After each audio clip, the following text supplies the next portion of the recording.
And I don't know about the boots, since boots is more about team comp and the enemy, like the opponents, what boots you want. But yeah, definitely strange not to see a proto belt rush. Yeah, it's an odd one. But we are going to jump straight into champ select here, as EDG are going to pick up the blue shorts. Rox wearing red. Of course, suits their icon, which makes a heck of a lot of sense. And the bans have already come through, and first pick, as Elise, Jace, and Olaf were taken away by EDG. And Rox got rid of Syndra, Nidalee, and Rek'Sai. Kennen to be locked away first there by Kuro. Yeah, pretty standard for, I guess, this tournament in general, for Nidalee to be out of the picture, straight away from the bans. Elise and Rek'Sai also pretty standard. Pretty clear why they'd want to ban Olaf, since ClearLove did not do so well last game, and yeah, that's sort of like the top tier jungle list, jungle pool right now is the Olaf, Elise, Nidalee, and Rek'Sai. This is really interesting because we know, I personally know EDG is a team that do like to play a lot of Kennen support. Deft had a very interesting game on Kalista where he destroyed people towards the end of the most recent split. I'm excited to see whether they mix up this draft, but EDG's draft's been where the question marks have lied. And Rox are going to take away the Zyra and the Lee Sin, two very important parts of what made their team so strong in our game number 1. I feel like already the draft is already setting up for disaster, unless that Kennen is going to be a flex into support, but I think that would be very rare. The blue side Kennen against a red side Lee Sin, it's going to be very, very hard to coordinate ganks up in the top lane, because generally there is a lot more breathing room for the red side top laner. And the Kennen first pick on Kuro just guarantees that Smeb gets whatever counter pick he wants and enables Rox Tigers to basically sculpt whatever they want to do. They hand over Aurelion Sol again with the Ryze, and honestly I don't think Ryze is as good of a pick as like Twisted Fate or something into Aurelion Sol. And the Zyra giveaway is just also very, very bizarre. So already I think EDG is already off to a pretty atrocious start in the draft phase. Yeah, I don't really like this draft either. It's mostly because EDG, really feels like they're just catering towards Core 1 right now. Like, it's more of comfort, I'd say, trying to pick up Kennen first pick and banning Jace, so it's definitely not ideal draft, only to cater towards Core 1. Well, Kuro makes sense to lock away the Aurelion Sol, and Maokai is going to be picked up by Smeb. That's interesting. Yeah, I think Maokai is pretty good because double AP. This is something that I was speculating might have actually happened in response to all the Syndra picks in the double AP compositions that were coming out, mostly the Syndra Rumble and other sort of picks that we've been seeing Worlds so far. I think Maokai is basically sort of a forgotten pick. It is able to be bullied out by Kennen, but it's not the end of the world, given that he does have a red side Lee Sin. So when it does now reach the mid game, even though there's a lot of sources of magic damage coming out of the Rox Tigers, it's not like EDG can really itemize against it, and the Maokai is just going to be unstoppable. Yeah, just imagining the team fights, Maokai is not going to die anytime quick against the sort of team comp that EDG has. Unless something crazy can happen snowballing in the early game, and it's not going to be like Kuro's going to keep Smeb down all that heavily in lane. I agree with you, gentlemen. 1 second to go. EDG are going to take away the Karma and the Hecarim. By the looks of things, there was a hover of the Alistar. He's feeling a little bit better about that, but they really want some added lane pressure against whatever Rox are going to be putting out. Caitlyn is still available if Prey wants to play it, and that would make a lot of sense. Yep. I feel like the Caitlyn pick would be the most ideal here. It would give them a pretty good source of physical damage in the later stages of the game, and it would enable her to remain relatively safe at all points. Even though there is a Kennen, it's going to be pretty hard for EDG to actually coordinate flank teleport wards against red team with a blue Kennen when it does reach the later stages, primarily because of the Zyra and the Aurelion Sol component. And even if Kennen does manage to get into the back line, it's pretty difficult for him to actually stick onto a Caitlyn, given that there's the Maokai. Yeah, Maokai and Lee Sin there as well. He can just boot him out if he wants to. Yeah, definitely prefer the Caitlyn, especially over something like an Ezreal. Just looking at the team comp, Ezreal seems pretty nice to play against the EDG team, but Caitlyn for the laning phase and for just the physical damage that she'll bring in team fight and just the sieging. Yeah, makes a lot of sense. And Rox just, they haven't really changed anything. I mean, Smeb's going to switch over to the Maokai towards the top side of the map, but to me that it just feels like an even more well-rounded composition with now a stable tank there coming in. They had plenty of damage last time around, lots of safety, lots of zone control. It's just a very scary composition. And EDG, a team known for adaptation in best of 5 series, just don't feel like they have over here. And look, this is going to be a jungle focus, so we're looking at ClearLove versus Peanut. Is it going to be about Peanut once again having this fantastic early game where he's able to get all of that that pressure down, especially towards the top side? The thing about red side Lee Sin with the Aurelion Sol and the Maokai is Lee Sin does have a lot of potency. Once you start hitting like level 4, 5, 6 up there in the top lane, I think that it's very easy for him to coordinate ganks with Maokai. Oh, what? I was watching the draft. Got caught sitting down. The man just sitting.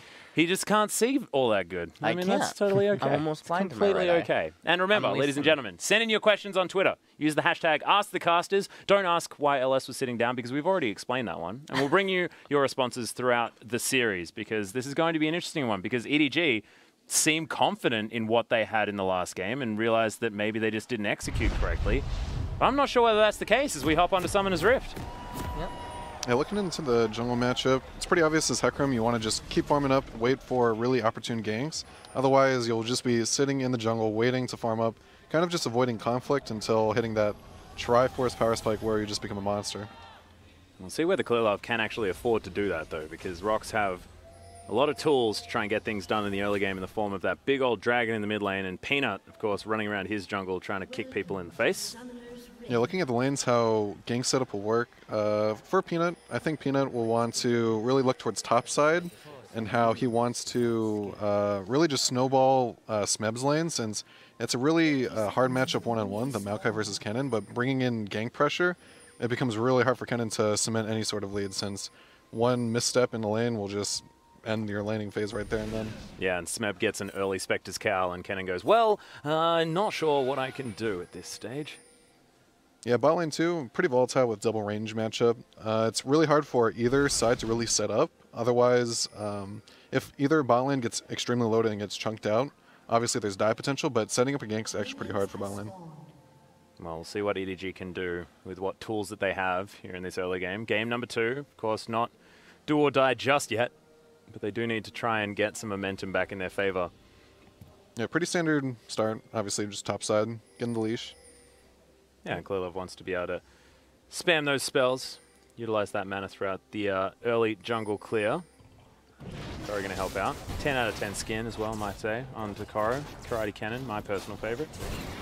So he's got that, at least, even if this game doesn't necessarily go the way of Kuro in the laning phase. Yeah, you see this usually from the farming junglers like Olaf and Hecarim. They much prefer starting on the blue buff since they're very mana dependent, and it also leads to them having a really good full clear. And as long as their laners are stable, then yeah, they don't get punished, they just full clear. And LS, their lane is going to be stable? That's the big question. Well, the question basically I have for ClearLove is what do you actually do with this mid-top and bot? Because it's extremely difficult to actually find gank openings. And when you have an Aurelion Sol that's very likely to be roaming a lot with Lee Sin on Peanut, I don't know how Hecarim's actually expected to be able to keep up. And now they also know exactly where ClearLove is. So from here, it's very, very easy to also predict his path for about the next minute and a half because they know there's only 3 camps available to him. And when you're a jungler like Peanut, you're able to basically know, okay, he can go here, here, or here. And then if he doesn't show up at X location, then you can determine where he's likely to be. Yeah, and at the moment, he's actually heading down towards the bottom side of the map. They did see him on that red buff. They are going to ping that one out. It looks like he's going for this. It's usually a kind of standard pathing where they do the 3 camp and Sin Tribush, since around this timing, that's when the support will want to go to ward. And some supports are pretty greedy. They want to go and ward up the tribe, but they end up just dying for it. So is that something you would have done, Matt? Maybe. I usually used to die to that. I don't die to that anymore. All right, good. Well, thankfully, to champions in their regions, these teams not going to be doing the same thing. Although Gorilla does get his ward up there anyway. They're not going to take the Rift Sculler. One of the interesting things already is Peanut acknowledges that he's pretty far ahead. I think just by getting the Scuttle Crab, there's no reason to really hand off the blue to Kuro yet. He might even actually take the blue right here, or it does look like it's going to be handed off to Kuro. But even though we're only 3 minutes and 45 seconds, Peanut's actually already really far ahead in terms of jungle efficiency and clear routes. And right now, ClearLove's in a pretty rough spot. He's going to be able to grab a Rift Scuttler of his own and head up, grab maybe his Wolf Camp and Krog Camp, but we'll see whether he can actually turn things around. Peanut going to head back to base. grabs his first buy. The double longsword, the extra battle stats. And the pings are out on the top side of the map, so we'll see whether Kuro is going to be under fire. Of course, if you're talking about gank setup, I mean, that is most certainly the dream. It's Kuro actually down quite low. It's definitely flash. We'll see whether ClearLove's going to get the pushback. He does, oh, yeah, but oh no! Yeah, that was certainly a kill. The way he used his E and just trying to push him back, he definitely did that wrong. I think he could have got another auto attack in if he did that right. Yeah, unfortunate there for ClearLove. Does mean that Kuro does have to go back. Did use both of his summoner spells at the same time, but did feel a bit robbed.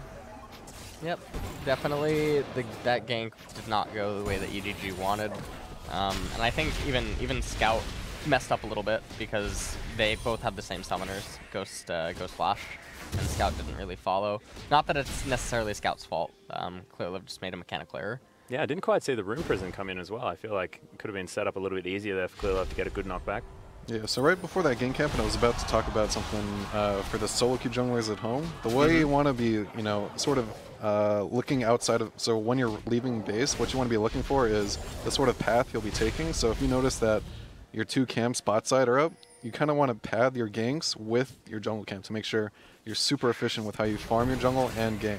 So as you notice, as Hecarim walked out of base, he just immediately went to Wraiths instead of going to Golems. So maybe he's trying to gank, go for maybe a counter gank bot side by clearing the Wraiths and then going to Golems, or he's going to continue to top side. It's kind of just the mentality that he has going to his camps. He's not just picking whichever camp is up. He's clearly planning this out, and yeah, he's probably going for some bot side cover. Oh, Deft in so much trouble. Good shield comes out of Meiko as Gorilla gets a decent snare down. Deft gets himself to safety as ClearLove trying to do this Krug camp, but it's not going to happen. Peanut's going to smite that one away. Looks 3v4 at the moment, but Realm Walker is coming in. Scout doesn't quite have that ultimate available. And Rox are just going to back away. Yep. Not fighting off more than they can chew. I don't think that Peanut's gank is necessarily meant to kill. I think what it's intended to do is actually just skew Deft's recall timings, because already Prey is at a massive CS advantage. Oh, yeah. And the longer that they can extend this and basically continue to bleed out Deft, it just gets worse and worse. So I think that the intent there is for Peanut just to contain Deft into the bottom lane.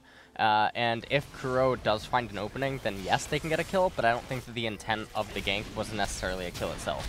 Yeah, for sure. They're definitely just using their resources of Aurelion Sol having a good roam timing and the bot lane just already dominating, and whenever you have a dominating lane, you want to put as much resources into it as possible.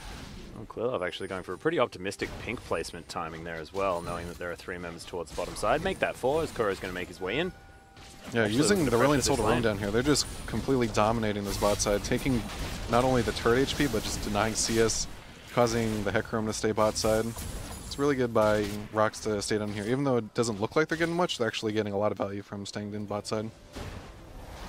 Scout's going to make his way in once again as well, so it looks like he will actually make it underneath the turret. You can see Meiko headed back to base, but Deft didn't get that recall off. And they really want to pressure this turret down. Good stun onto ClearLove. There's the Voice of Light. Oh my god, the flash kick! And Peanut's going to grab that first blood. Gorilla taking a fair bit of damage, gets Rune Prison. Not a lot of mana left on Rox, but this is all they wanted. You can just see Peanut laughing. As he generally does. ClearLove looks pretty distraught. Yeah, this is just a really good macro move by Rox, just to put all the resources in bot. It's always going to be favorable for them since they have so much more resources. Like their level advantage, they have more health and mana, they just have better tools of sieging. So, you know, it looks kind of ARAM-ish, but the way they use their just champions to siege is obviously the ideal play there. They get a free kill. Yeah, ClearLove didn't have the level 6 available to him, so that Onslaught of Shadows would have been useful. But having the experience advantages across the board just from making the more proactive plays, big deal here for Rox. Yeah. One of the things that we're not really mentioning is that Smeb's actually ahead in CS as Maokai versus Kennen without jungler influence. Yeah, in a 1v1 that's not really supposed to happen. Kennen's supposed to have usually just complete dominance. Maybe it's core 1, you know, a little jittery, doesn't want to give up any sort of kills to any sort of jungle pressure, but as you've seen, Lee Sin's been on the bottom side of the map for the past like 4 minutes, and he's already at an 8 CS deficit, where he should be at about a 12 CS profit, you know. Yep. Yeah.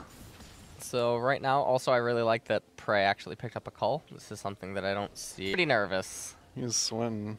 Although flash twisted advance is something that's, you know, Smeb can. Yeah, he's respecting the flash twisted advance, Yeah. but even then, it's kind of hard to say Kuro's doing much in this top lane.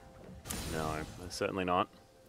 The scout is going to get kicked with the Sonic Wave. Resonating Stride immediately to follow. Peanut taking a fair bit of damage. Kick's going to go back. ClearLove's going to be knocked up. As in the bottom lane. Decent dodges there from Meiko. Deft gets some damage back as Kuro was roaming back down. It's good to see Kuro actually making sure that he gets those roams more effectively this game, because he has been across this map a lot pre-10 minutes. They definitely want to make sure that they get that first blood tower. That's definitely what they're gunning for right now. And as soon as they can raise that tower, then it becomes very easy for Prey and Gorilla to rotate into mid lane. And by the time that that ends up happening, it's very likely that Scout's going to lose his blue buff, so he's not going to actually be able to sustain through the poke and harass that can come out from Prey and Gorilla. And then at that point, Peanut is going to be able to play West-centric and devote a lot of attention to mid lane and Smeb up in top lane. And that also directly plays into Kuro's ability to go top lane with him, along with Gorilla, and coordinate 4-mans against the top tier 1 turret and Kuro. Because at this point in the game, once bottom tier 1 goes down, then Rox Tigers tier 1 bottom actually becomes a sacrificial pawn that just draws EDG out of position. And they want to actually entice EDG to try to take it in favor of getting map superiority at other positions. And what does the jungler do here in order to facilitate all of these extra actions that Rox now have available to them?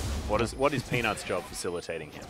Well, for ClearLove, he's a pretty sad pony since he's getting out CS'd and out pressured. But for Peanut right now, it's really easy what he has to do. All he has to do is keep playing towards the strong side, which is the bot side. Keep warding around and just enable Kuro to roam down safely, and just being all on the same side allows for free objectives. So as you saw, they took the bot tower. Next, their focus is this dragon. And the way they take this dragon is really simple. They just push up all the way, get the correct vision control around dragon, probably up the ramp of dragon, and once they know that either the jungler's top side or any sort of advantage, like maybe Ryze is basing, Hecarim's in the top side, and they can easily take dragon whenever they want. Well, right now, EDG are actually gathering some vision control around that particular area. Kuro, you can see playing very far back on the top side of the map based on Rox's unknown location. Yeah, Peanut's not too worried about dragon right now because he's going for this top gank. Oh, dear. The flashless Kennen seems really hard. Yep, Slicing Master, I'm not going to get any stuns onto Peanut, just holds on to the Resonating Strike. All too easy there, as now Gorilla's in trouble. ClearLove is going to clean that one up, but Meiko's going to fall in the meantime. And Prey does get himself to safety. Scout actually looking for it. As Prey's taking a fair bit of damage, heal does go off. Yeah, I'd like to see that, but it's kind of unfortunate because even though they didn't get a 1-for-1 bot, that's actually really bad since that was actually their weak side, and they still didn't get much of an advantage. Like usually when the jungler ganks top side and the mid lane roams top, then that means you get a free dragon or you try to get a gank off and get a dive. But here all EDG accomplishes is a 1-for-1 trade and no dragon. Yeah, and they lose Meiko almost for free there as well. I mean, Gorilla played that extraordinarily well. Yeah, and this game is just all about what Peanut wants to do. So Peanut just got a free gank top, and there's still a dragon available bot side, there's still a jungle to control top side, and it's just up to him what he wants to do. Yep. And, I mean, at this point, one of the things that EDG was supposed to have was they were supposed to have a stronger first tier 1 item advantage, basically, inside of the Proto Belt on Kennen and the Yumu's Ghostblade on Jhin. Was supposed to give them superiority. Yeah, and the Triforce and Hecarim too. Yep. Well. And they're not going to have any of that. Or certainly don't have a Kuro either, as Peanut is able to, just use That seems his like a fists in complete the end. collapse of just team communication. Just there's no communication about where the Soul's going, where the Lee Sin's at. And Kuro's just either they're not getting the communication or Kuro's just completely misplaying with that information, just letting himself become a free gank. We didn't see a lot of pings from EDG towards that top side, so that breakdown of communication does make a fair bit of sense here. And like you said, sad pony following him around the map at the moment, having a look at the very happy Thai boxing man. Yeah, just for the game plan, there's not much to do for ClearLove. There's not much to comment. He's just supposed to farm, wait for a good opportunity. But there's a lot to talk about for Peanut. So Peanut, as I said before, is all about taking objectives on his strong side, and he's back to his strong side. Even though there's all 5 members in the bot side, it doesn't really matter. The way they can play is getting a good TP flank fight here if the EDG does decide to contest. But it looks like they're just unable to contest for how strong Rox is right now. Yeah. You can throw a lot of wards down over that pip. That's not going to get you a This dragon. is a really bad position from EDG. There's 0 people in the mid lane, and they have a wave stacked up. So here goes half the mid turret's HP. at least. This Prey also has a BF Sword and a Zeal, so he's going to actually chunk this one down. Actually, not as much as I thought, but still not good positioning by EDG. Like, when you're behind, you just got to be thinking about what the enemy can do on the objective, so it's pretty clear after Dragon, and there's mid wave stacking up that you have to be mid to clear it. So when you're behind, you just have to keep thinking about what the enemy's going to do. Yeah. And, I mean, at this point, they might even actually have the ability to pick an opportunistic Herald, which isn't that bad, given that they have a Maokai. Whoa! Pena's just controlling his blue.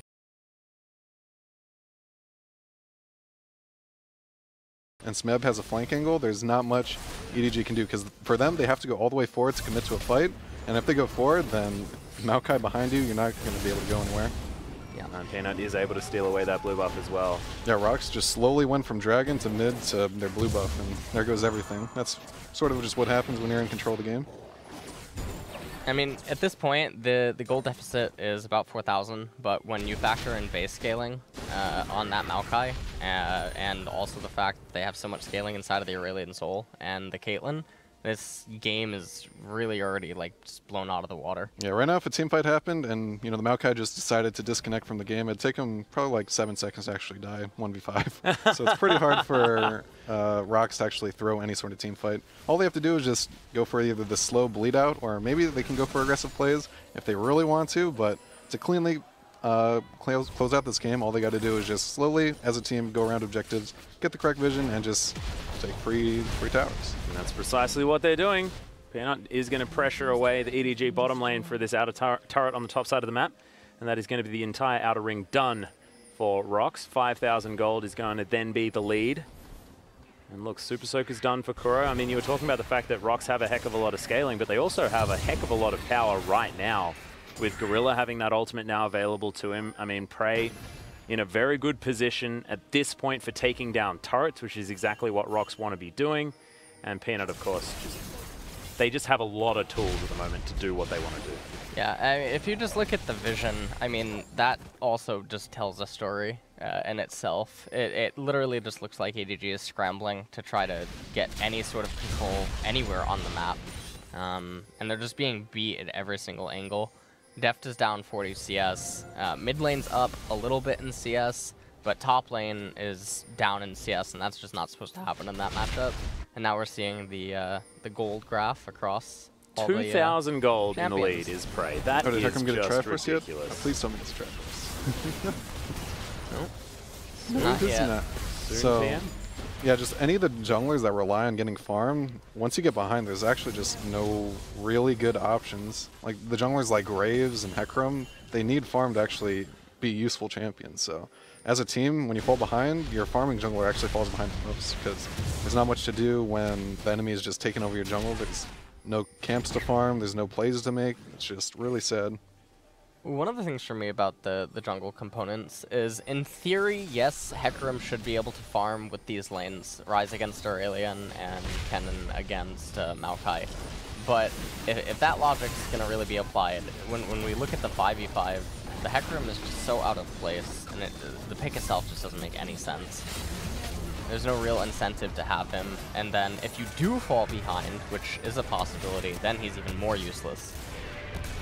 Oh, speaking of useless, Deft didn't quite get very much damage down with that curtain call. Kuro just soaked up the entire thing. Doesn't exactly have the most tanky stats, but the Super Soaker GLP 800, pretty handy, giving yourself some extra health, and Kuro able to just chug down on some of his corrupting potion. And now Rox transition that immediately, utilizing all of that extra pressure they had on the bottom side into this inner turret. And this is it's looking like we're getting a macro lesson in League of Legends right now. That's what it feels like. Mostly just disheartening, because it's really just EDG kind of giving up.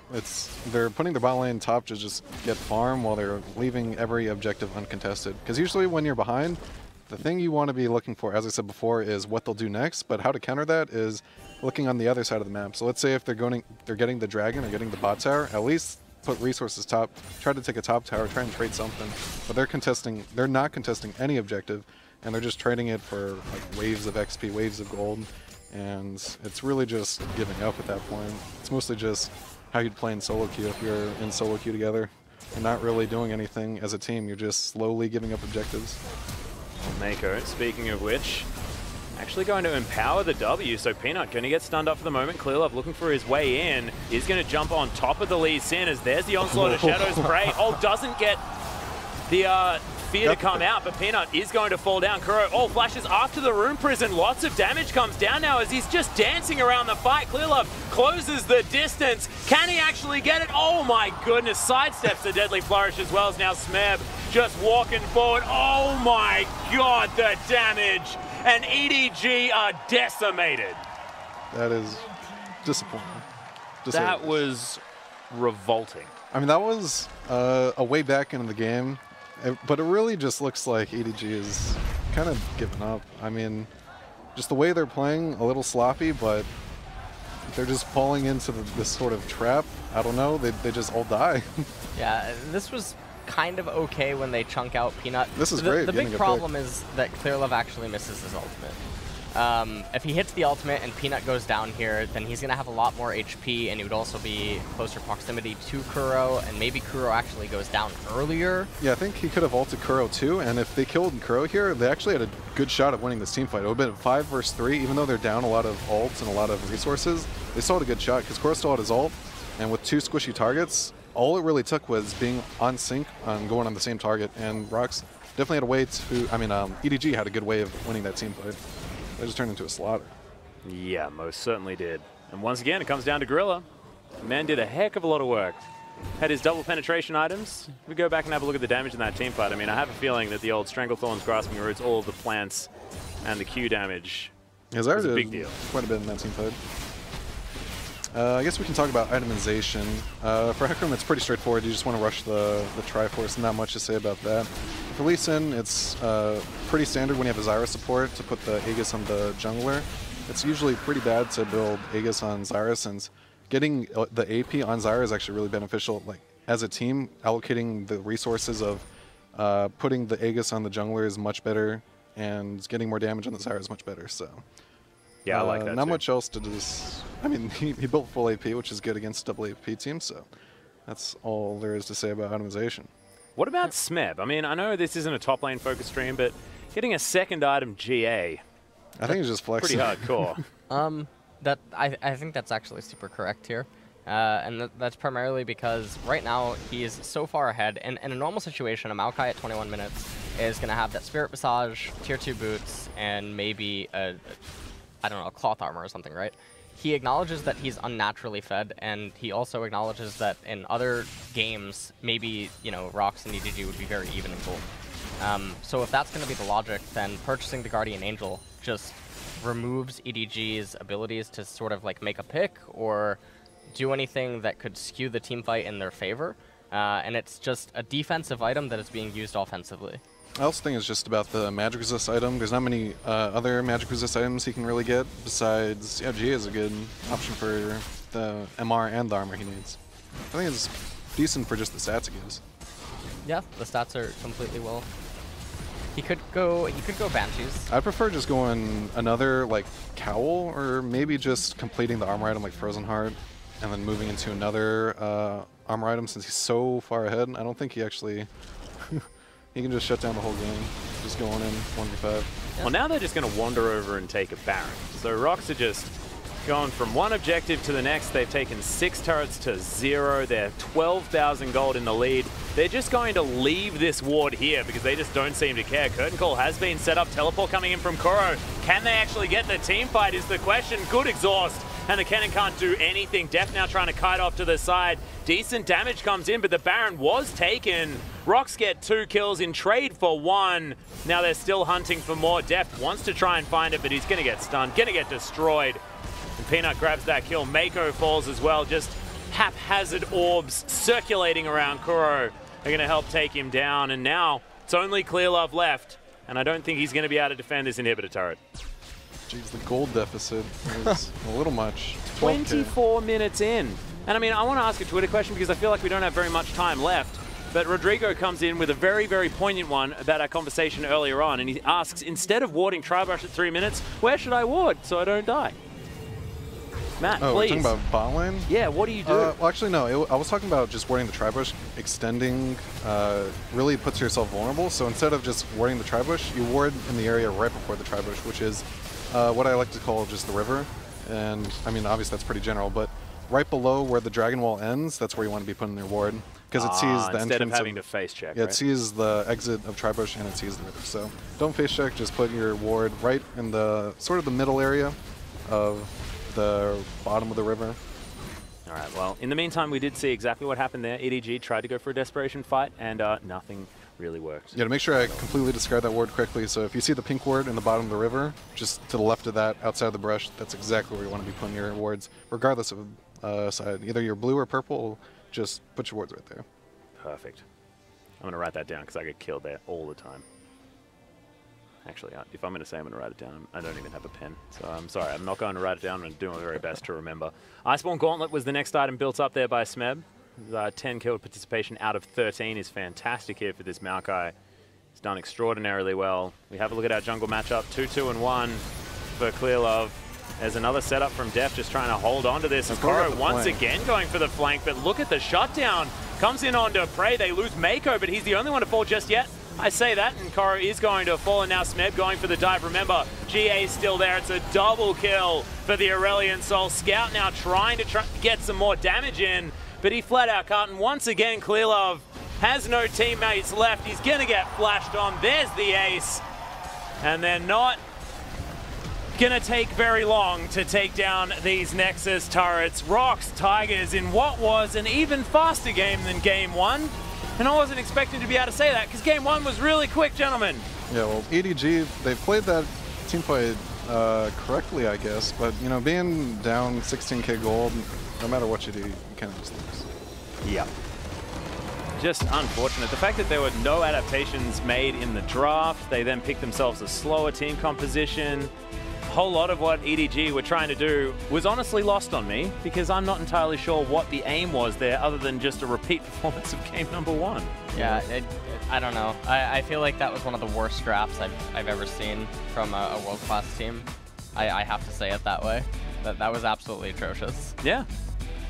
So, I mean, I don't know what you want to say. Smeb completely outclassed Kuro up in the top lane single-handedly. The Hecarim is just completely useless. At least Peanut was actually doing what he was supposed to do early on, which was do a 4 or 5 camp, because you know that Hecarim, the onus is on Hecarim to make something happen. Peanut inadvertently gets ahead via that, and then all he has to do is match gank or counter gank until level 5 or 6. But then because of the advantages that Prey had amassed in the bot lane, he's able to go down and sort of just skew Deft's recall timings, and that's just way too painful. Yeah, and of course, you know, the fact that Kuro was supposed to be able to take advantage of a top matchup against a Maokai just flat out couldn't. The composition then looked better from Rox moving into game number 2 as opposed to game number 1 when they got everything that they wanted. The Zyra from Gorilla completely not looked at by EDG, still did phenomenally well. A whole lot of the plays actually made in the early game hinged around Gorilla and his Zyra play because he turned around that bottom lane gank, made it a 1-for-1 when honestly EDG were hoping to get a whitewash. It's just honestly disaster after disaster. Yeah, that's where the lead really came from, was just the bot lane, how the 2v2 actually kind of crumbled for EDG, because getting that low really opened the gates for Rox to just 4-man bot. It kind of went to an ARAM style, but just the way they pushed up the tower, there's not much answer for EDG since they had to dedicate the Hecarim, and they already were on a bad timing where they had to go back. Otherwise, they lose out on just so much pressure, and using that lead, Rox was able to just keep on snowballing, keep on pressuring, and the top side didn't help at all since the favorable matchup, Kennen versus Maokai, ended up losing NCS, didn't have any pressure. I mean, if Kennen did get ahead and he had the pressure of pushing the lane and TPing bot, that's where the real sort of advantage would come from the top side, but there was no top side advantage, there's no bot side advantage. Jungle was a farming matchup for the Hecarim, and there's just not much to do when you're in that sort of position. In the end, just basically a disaster. But coming up next, we're welcoming Kiwi Kid to the show to help us talk vision, warding, and macro strategy from the Rox Tigers perspective in a Fog of War cast. And for now, we'll send you back to the mainstream for an Analyst Desk breakdown of that dominating